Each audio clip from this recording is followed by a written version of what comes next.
नमस्ते दर्शकवृन्द, म सङ्गीत योगी।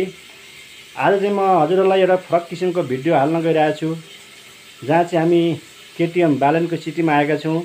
हजुरलाई आज बालनको सिटी देखाउने छु र हाम्रो प्लान चाहिँ पशुपति घुम्ने छ, पशुपति हेर्ने छ र हजुरहरूलाई म पशुपति देखाउन गइरहेको छु।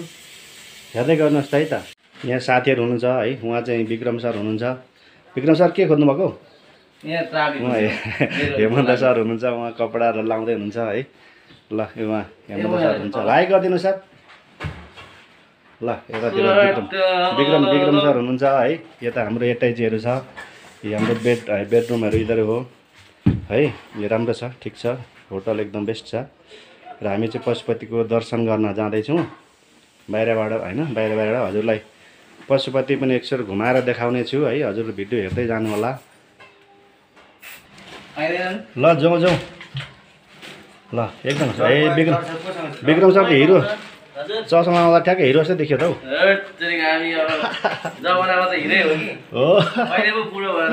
ल ल ल ल ठिक छ ठिक छ। ल हामी चाहिँ यो है कति 101 मा सरी। ल साथी जाउँ जाउँ जाउँ छिटो।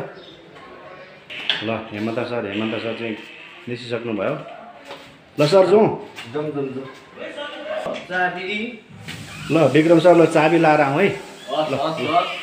ल ल हामी फाइनली गए, हामीहरू हिँडिसक्यौँ है। एक्चुअली हामी हिँडिसक्यौँ। पशुपतिको यात्रा हो है। हामीहरू फर्स्ट फ्लोरमा छौँ र यहाँ चाहिँ यो काउन्टर हो है। टक्कसँगले काउन्टर छ र यहाँनिर दिदीहरू हुनुहुन्छ। हो दाइ कहाँ जानुभयो दिदी?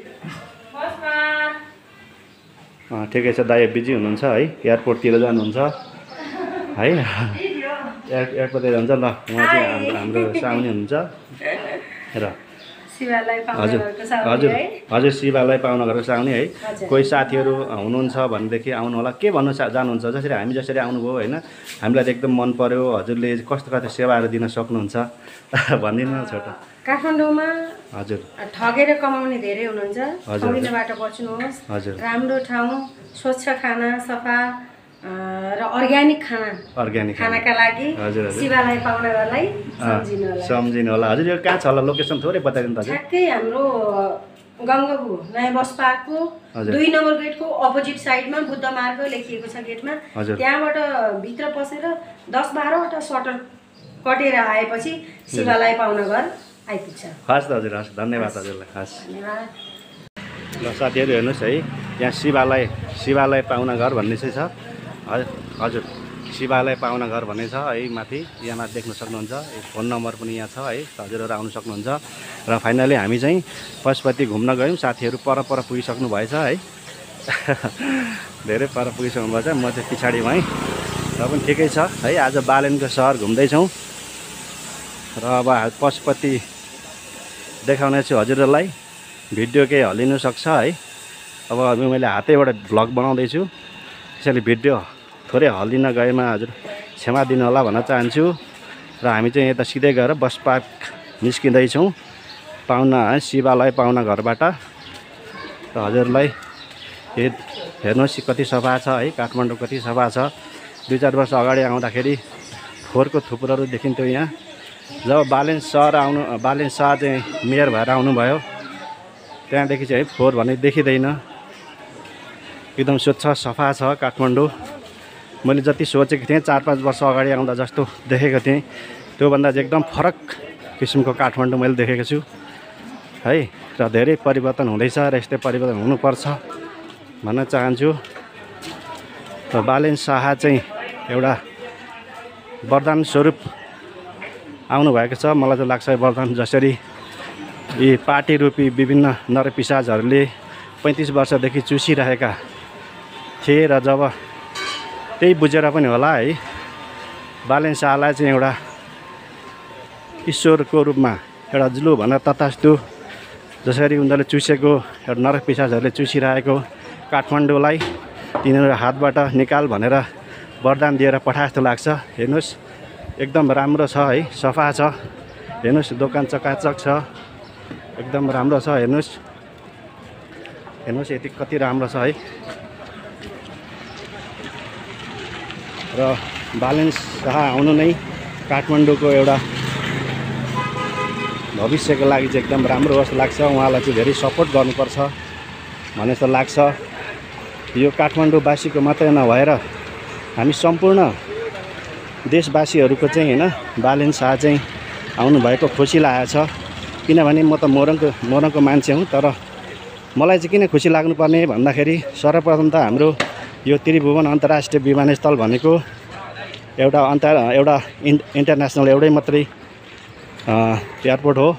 जसरी यहाँ बाहिरबाट इन्टरनेसनलबाट जति पनि पाहुनाहरू आउनुहुन्छ, जति पनि पर्यटकहरू आउनुहुन्छ सिधै काठमाडौँमा आउने हुनाले र उनीहरू पनि आउँदाखेरि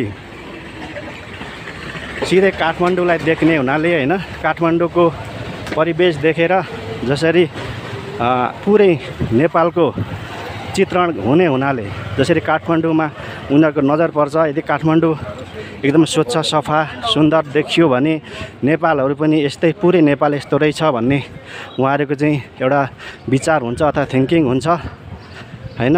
त्यसैले सबै काठमाडौँवासीहरूले बाहिरबाट आउने पर्यटकहरूलाई अति राम्रोसँगले होइन उहाँहरूलाई चाहिँ स्वागत सत्कार गर्नुपर्छ भन्न चाहन्छु है। र त्यसै गरेर ल हेर्नुहोस् यहाँनिर कति राम्रो छ। म मेन रोड हाई रोडमा निस्किन आँटेँ। हेर्नुहोस् एक सफा सुग्घर छ। यहाँ घरको आफै पनि सरसफाइ गर्दै हुनुहुन्छ। हेर्नुहोस् है, यहाँ चाहिँ आफै पनि घरबेटीहरूले आफै पनि सफा गर्नुहुन्छ। यो दोकान चकाचक दामी छ। ल साथीहरू चाहिँ हलगोरु जस्तो अगाडि लम्किराख्नु भएको छ। विक्रम सर कहीँ खाजा खाएर जानुभएको होइन? ल फाइनली हामी चाहिँ यहाँ है यो रेस्टुरेन्टमा चाहिँ हामीहरू नास्ता गरेर जाउँ भन्ने निर्णय भयो होइन। हामी दर्शन गर्ने होइन, आखिर बाहिरबाट हेर्ने हो, दर्शन गरेर जाउँ भन्ने निर्णय गरियो। र यहाँनिर चाहिँ के पाउँदो रहेछ ल हेरौँ है त। ल यो रेस्टुरेन्ट हो है। सबैले के पाइन्छ खाजामा? ल के खानु साथीहरू? रोटी चिकन तन्दुरी खाने हो कि? हजुर। ल फाइनली गए हामीले चाहिँ है। नास्ता पनि खाइसक्यो, तर जुन रेस्टुरेन्टमा खाना भनेर पसेको थियौँ तर त्यसमा चाहिँ उहाँले नराम्रो बिहेभ देखाउनु भयो है। हामी सरासरी त्यहाँ गयौँ। त्यसपछि गएपछि हामीले चाहिँ खाना कि कता छ साउजी भन्ने बित्तिकै उहाँले चाहिँ मेरो मोबाइल च्याप्प समाउनु भयो, क्यामेरा अफ गर्नुभयो र उहाँले नराम्रो बिहेभ देखाउनु भयो। मलाई ठिक लागेन, हामीलाई ठिक लागेन र त्यहाँबाट हामी खाना निस्क्यौँ है। र हामीले चाहिँ पालपाली तन्दुरी भोजनालय भन्नेमा हामीले खानासाना खाएर होइन बाहिर निस्क्यौँ। अब हामी चाहिँ पशुपति जाँदैछौँ। हुन त मेरो पनि गल्ती थियो त्यसमा है। अब बिना पर्मिसन म त्यसरी सिधै रेस्टुरेन्टमा छिर्नु हुँदैन थियो, मेरो पनि गल्ती हो। तर उहाँलाई मैले देखाइनँ, किनभने आफ्नो बिजनेस हुन्छ, आफ्नो पर्सनल लाइफ हुन्छ भनेर उहाँलाई देखाइनँ। उहाँलाई चाहिँ एकदम खत्तमै किसिमको व्यवहार देखाउनु भयो, त्यो मन परेन। र काठमाडौँमा यस्ता पनि रेस्टुरेन्ट पाउँदो रहेछ भन्ने एउटा आफूलाई एउटा मेरो पहिलो अनुभव पनि भयो।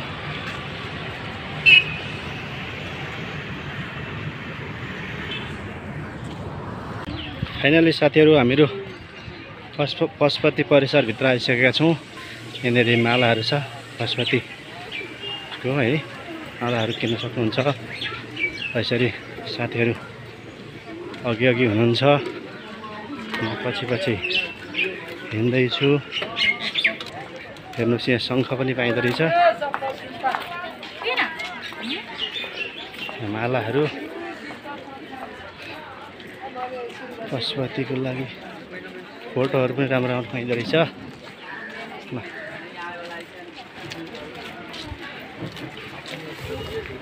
यस्तै छ पशुपति यात्रा है। हेर्नुहोस् रुद्राक्ष मालाहरू कस्तो मजाले सजाएर राख्नु भएको रहेछ, टक्क हेर्नुहोस्। हामी चाहिँ भित्र चाहिँ पसिँदैन है, बाहिरबाट यसो हेर्ने हो, किनभने भित्रबाट हामीले मैले दर्शन गर्नु मिल्दैन किनभने आफन्तहरू जुठोल परेको छ। त्यही भएर हेर्नुहोस् हामीहरू तलतिर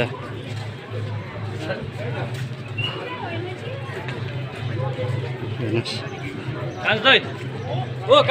मन्दिर आइपुग्यो। श्रद्धालु भक्तजनहरू हुनुहुन्छ।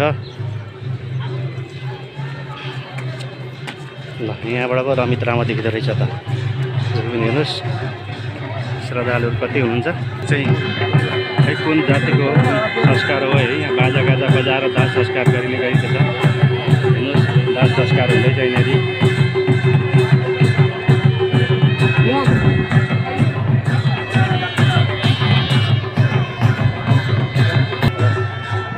यहाँनिर चाहिँ बागमतीमा दाह संस्कारहरू भइरहेको छ। आफन्तजनहरूले आफन्त गुमाएका छन्। हेर्नुहोस् हाम्रो बागमती उसमा कुन जातिको थाहा भएन। उहाँ चाहिँ बाजा गाजा पनि बजाउने चलन रहेछ है। उहाँ चाहिँ हाम्रो पशुपतिनाथ मन्दिर हो। पशुपतिनाथ मन्दिर हो। हेर्नुहोस् यहाँ तल लासहरू एउटा दुईवटा तीनवटा चारवटा लासहरू देखियो है। उहाँहरू हेर्नेहरू अनि उत्तिकै मलामिजनहरू हुँदो रहेछ। हेर्नुहोस्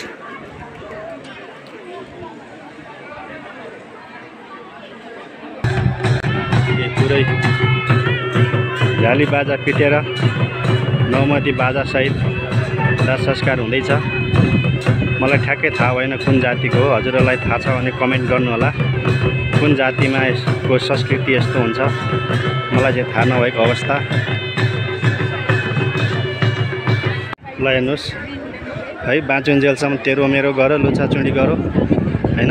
एक आफूमा गाँड कोराकोर गरो। हेर्नुहोस् लास्टमा हाम्रो जीवन भनेको यस्तै हो।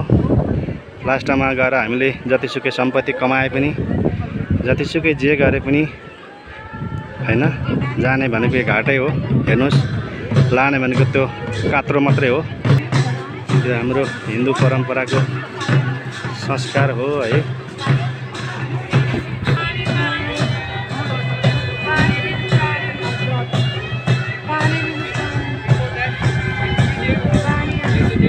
विदेशीहरू पनि है यहाँ दाह संस्कार गरेको मजाले लामलत्तालाई हेरिराख्नु भएको छ।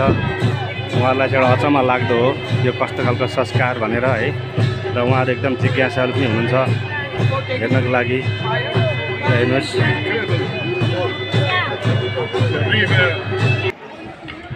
हेर्नुहोस् यहाँबाट चाहिँ पशुपति मन्दिर एकदम क्लियरली देखिँदो रहेछ है। यहाँबाट हेर्नुहोस् यहाँ लात जलाउनलाई परालहरू छोप्छा पारिसक्नु भयो। यहाँनिर मलामीजनहरू होला विदेशीहरू पनि हेर्दै हुनुहुन्छ। यहाँ एकदम उत्सुकता राखेर हेर्दै हुनुहुन्छ।